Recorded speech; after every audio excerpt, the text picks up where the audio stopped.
নিৰ্বাচন মানে নিৰ্বাচন যেতিয়া ঘোষণা কৰিব তেতিয়া আমি নিৰ্বাচন বিষয় লৈ আপোনালোকক মই জনাম বিপিএম হিচাপে কিমান কেনেকুৱা পদ এইবিলাক গোটেইকেইটা জনাব। আজি আমি পিএমবি হিচাপে আলোচনা কৰিছে যে অহা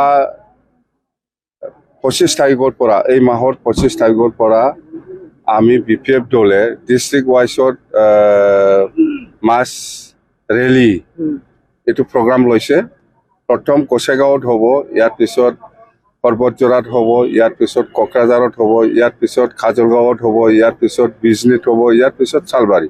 এনেকুৱা আমি 10টা ডিষ্ট্ৰিক্ট আছে। 10 দিনৰ ভিতৰত 10,000 গেডাৰিং কৰি পেলাই আমি মাছ গেডাৰিং কৰিব। সেইটো আমাৰ দলৰ। আৰু একটাটো হ'ল 25 তাৰিখৰ পৰা আমাৰ যেটো ইলেকশনৰ প্ৰতিশ্ৰুতি দিয়া 5টা গ্যাৰান্টি সেইটো ওদালগুৰিৰ পৰা আৰম্ভ কৰিব। ব্লক ৱাইজত মানে 5টা গ্যাৰান্টি যেটো বেনিফিচিয়াৰী ইহঁতক বেনিফিচিয়াৰীসকলক চেক বিতৰণ কৰা আৰু মাটিৰ পাট্টা দিয়া। এই 5টা গ্যাৰান্টিটো আমি অহা 25 তাৰিখৰ পৰা ওদালগুৰিৰ পৰা আৰম্ভ কৰিব।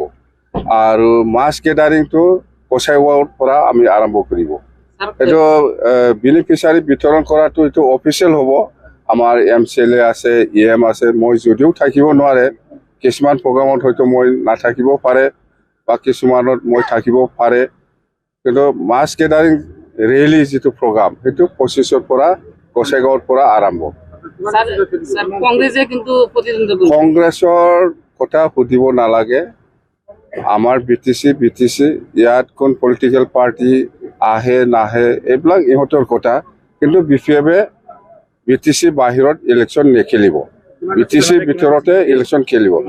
কিমানটা সিট খেলিব নেখেলিব যেতিয়া ঘোষণা কৰিব তেতিয়া আমি ক'ব পাৰিম। আৰু আমাৰ ৰেলীটো যেটো অহা 25 তাৰিখৰ পৰা আৰম্ভ হ'ব তেতিয়া আমি গম পাম আমি ক'ত খেলিব পাৰে ক'ত খেলিব নোৱাৰে। তেতিয়া আমি অলপ ক'ব পৰা হ'ব। এতিয়া আমি ৰাইজৰ মাজত সোমোৱা নাই যেহেতু, সেইকাৰণে আমি এতিয়া অমুক সমষ্টিত আমি খেলিম, অমুক সমষ্টিত নেখেলিম এইবিলাক কথা আমি ক'ব নোৱাৰে। ৰাজ্যসভাৰ এইটো ষ্টেট মেটাৰ। এইটো আমি শুনিছো বেলেগৰ পৰা শুনা কথা। যেনেবা এই মাৰ্চ মাহত 16 তাৰিখ বা সেইফালে ৰাজ্যসভাৰ যেটো 3টা সিট খালী হ'ব, এইটো শেষ হ'ব আৰু সেইদিনা ইলেকশ্যন হ'ব, এনেকুৱা আমি শুনিছো।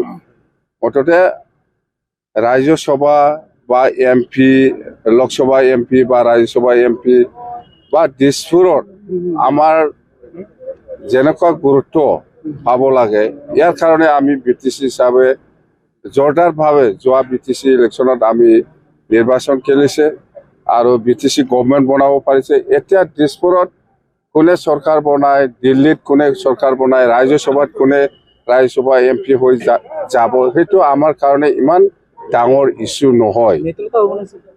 মিত্ৰতা হোৱা নোহোৱা পিছৰ কথা। মই ৰেলীটো শেষ কৰিলো মাগত। মাটিৰ পাট্টা চবে পাব, চবে পাব।